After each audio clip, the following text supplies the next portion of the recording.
I haven't done a review for Doctor Who yet.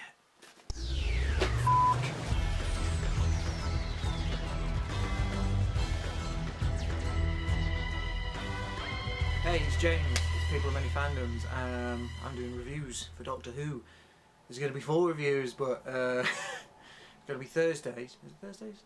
No, Fridays. Sorry, is going to be Doctor Who review day for the next few weeks, like 8 or so. Yeah, 8 that are left, and whatever happens to the schedule after that. But since it's already 4 episodes in, and I've forgotten to do reviews for the first 3 episodes, this is going to be really rapid fire, bang bang bang sort of. My phone vibrating there. Going to be bang bang bang sort of the first 3 episodes, deep breath, into the Dalek, robot Sherwood, and then an actual full review of Listen. So here is my quickfire reviews for episodes 1 to 3 of Series 8 of Doctor Who. So, deep breath. And that was a terrible impression of doing a deep breath. Episode 1 of Series 8.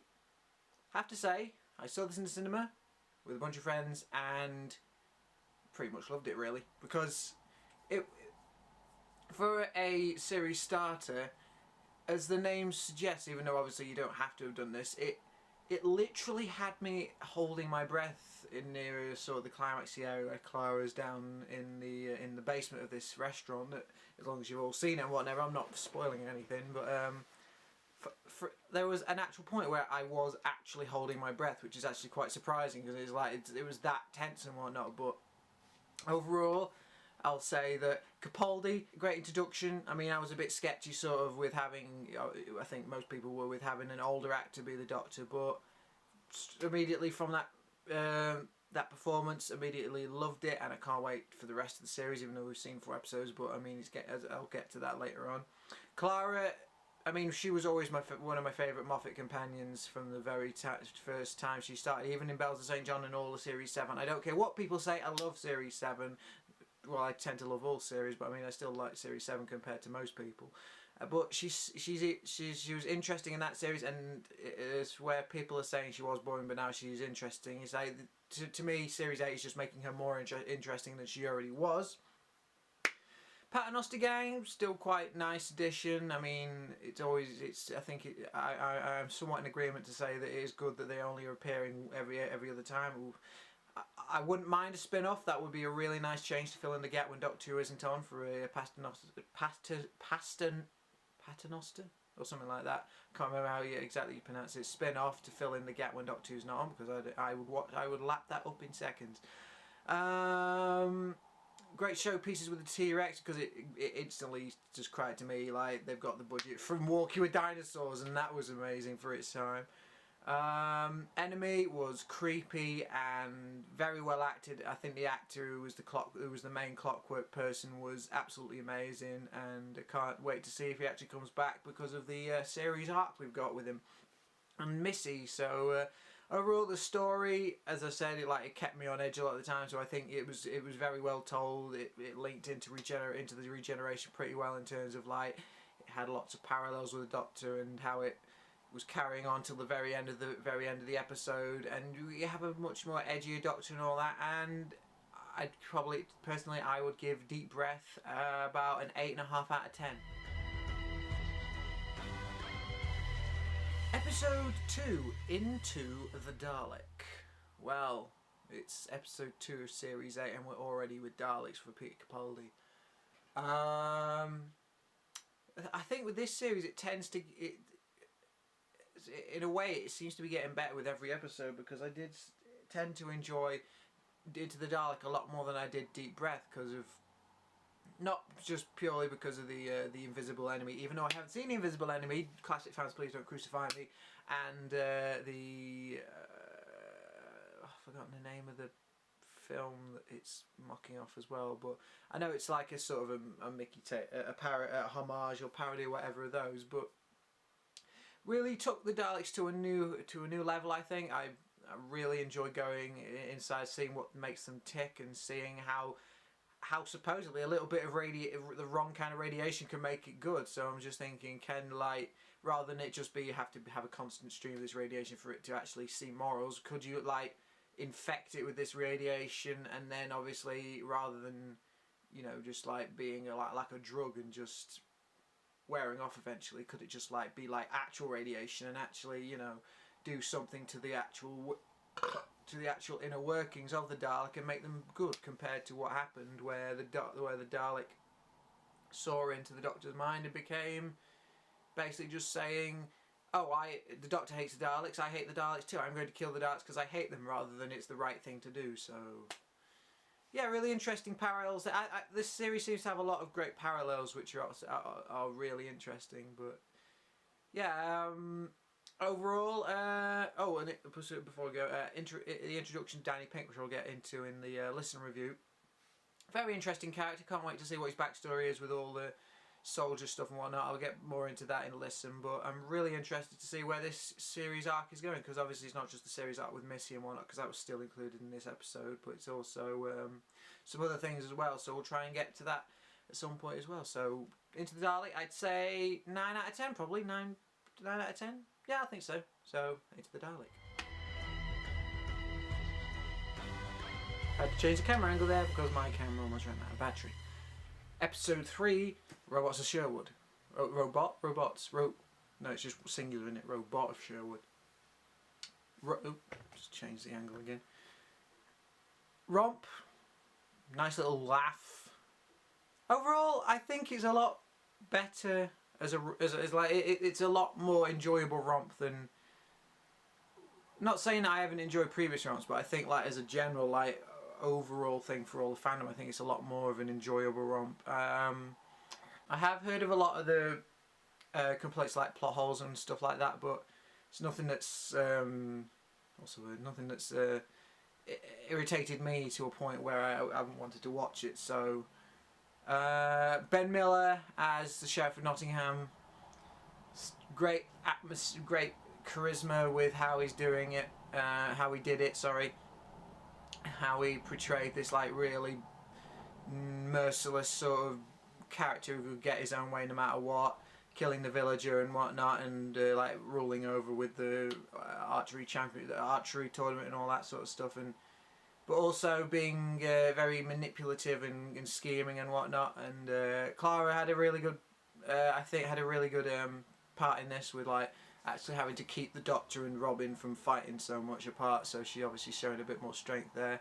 in terms of using, because I mean there was a bit of hint of obviously she was using her school skills in Deep Breath, and now I think she's sort of doing that again in Robot of Sherwood, where she's actually having to to separate these two squabbling children practically from annoying each other and whatnot, and being the leader of the bunch. And I think again, parallels. So it's like parallels of like how legends of the mythic people like Robin Hood, or legends of people who actually existed like the Doctor, who isn't like within that continuity, how they become legends and how people can actually live their lives to be more like them and actually do good and whatnot. So I mean, I really enjoyed that. So Robot of Sherwood, I think on a personal note, I think I'd probably put it about 8 out of 10. I say it's just about on par with Deep Breath in my opinion, but not quite as good as Into the Dalek for me. But yeah, Robot of Sherwood, 8 out of 10.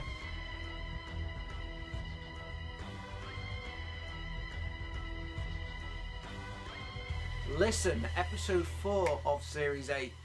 I don't know whether this will be a longer review or whether I'm just going to do what I did for the last 4 episodes and actually just run through everything really quickly. That just might be my way of reviewing things, really. But I like to try and take things into consideration when I'm like thinking to myself, but when I'm trying to say to camera, I can't really articulate it as properly. So I just shorten all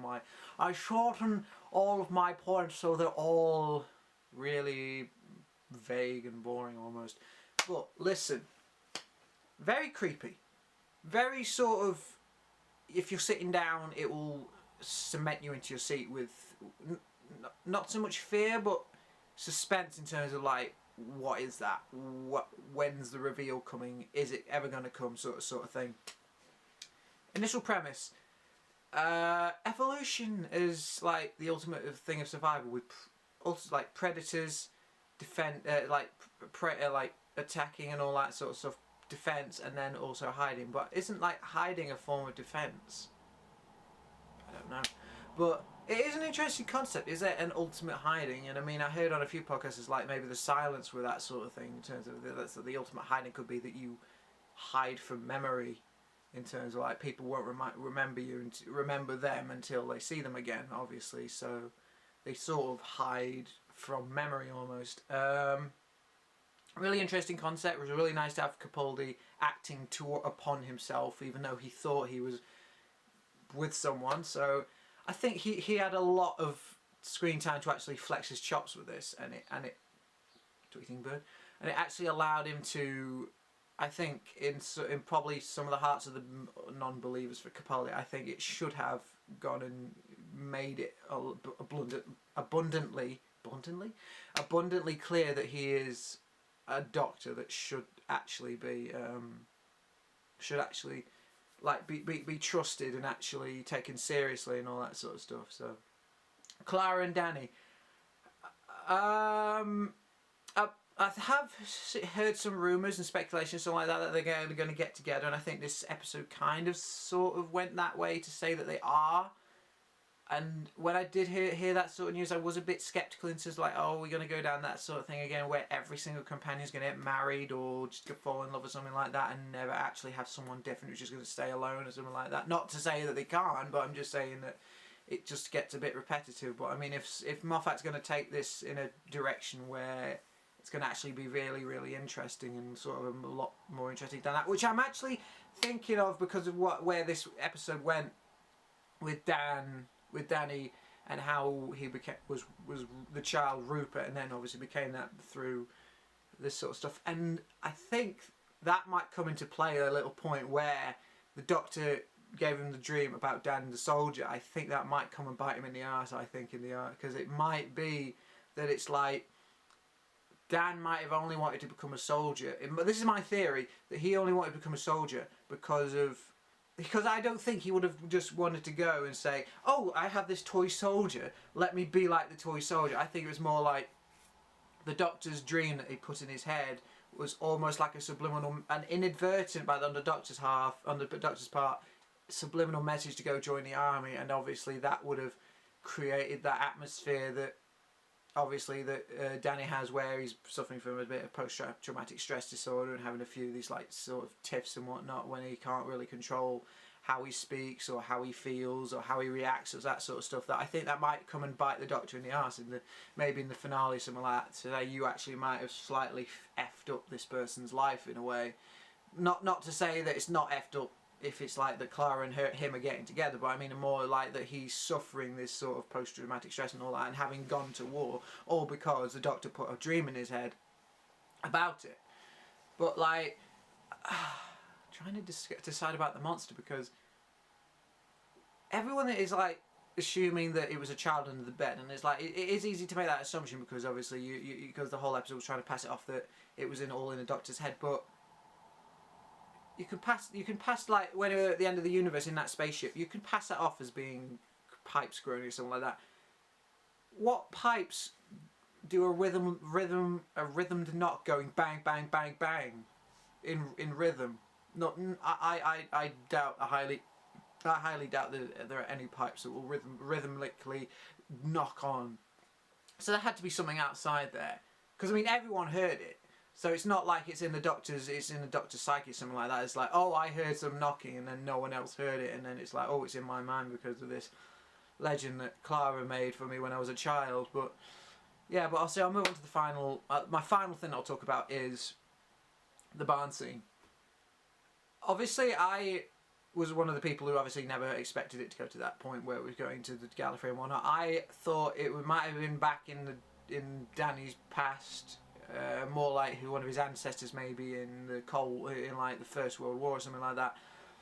But when the word Time Lord was mentioned, I think it was like a part of the majority where we all face palm, jaws hit the floor sort of thing. It was like, what the hell why.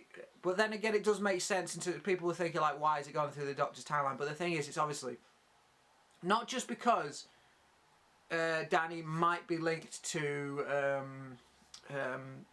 Clara in a way because of obviously maybe in the future, but it couldn't have been in the reverse, because when they went to Rupert, it was because she heard the telephone and then thought of Danny. That's why the telepathic circuit said, oh, we're going to go to the past of this person. And then it was like when Clara was trying to take the Doctor back, she was using the telepathic circuits. Then she looked at the Doctor for a few seconds, and that's why it took her back to the barn. But let's say one big jaw hit the floor moment was the mention of the barn being the same one from the day of the Doctor, and seeing that clip of John Hurt. It was like, really? Is that where we're going now?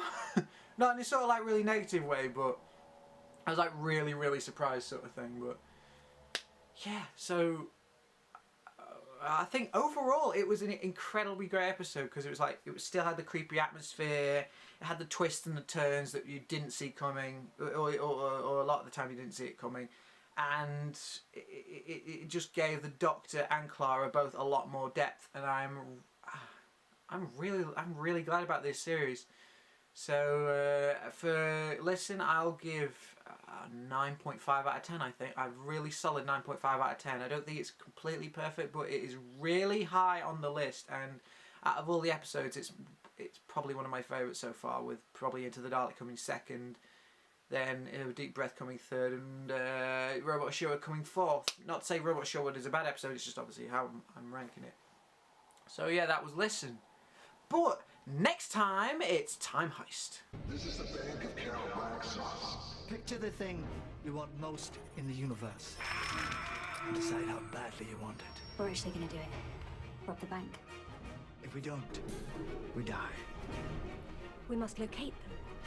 What is that? I don't know. Hate not knowing. Are you hungry, boy? The bank is now open. So yeah, Time Heist. The Doctor and Clara take on the Bank of Karabraxos with a shape-changing vixen and an augmented gamer. What could that hold for? I'm going to be viewing this with Samantha, my lovely girlfriend, who obviously helps with this channel, who does all the great art and whatever. So hopefully that'll be the first time you, unless I think she's appeared in a vlog before, I can't remember, but I think hopefully we'll be doing a co-review of Time Heist on the Sunday after it's aired. So please, if you have any thoughts or views on any of the first 4 episodes of Doctor Who Series 8, please comment in the. I was going to say point down there, but you wouldn't see my hand. So point down there. What? Comment in the comments down there. Please like. I can't get my hand on screen. Please like, comment, favourite, subscribe to the channel. We'll be having reviews of Doctor Who episodes every Friday after the episode's aired. So obviously it'll be the review of the episode. The reviews will be coming out a day before the next episode airs, obviously. So this will be coming out on Friday before Time Heist. I'm recording this on Wednesday because I got a ton of free time to actually film this. So yeah, I've been James from People of Many Fandoms. This has been Doctor Who Series Reviews. We'll have some more in the future. Please check out all our other videos. We've got Surgeon Simulator Let's Plays on Monday, cosplay tips and advice on Tuesdays, Let's Play Last of Us on Wednesdays, convention tips and advice on Thursdays, Doctor Who reviews on Fridays, Metro 2033 Let's Play Redux on Saturdays, and fandom news, which I'm going to have to work out. I thought I heard someone coming in then. Which I'm going to have to work out a format and how to do that. So please check out all our videos. Please subscribe, comment, whatever. Just check out our videos, please. So I'll see you all later.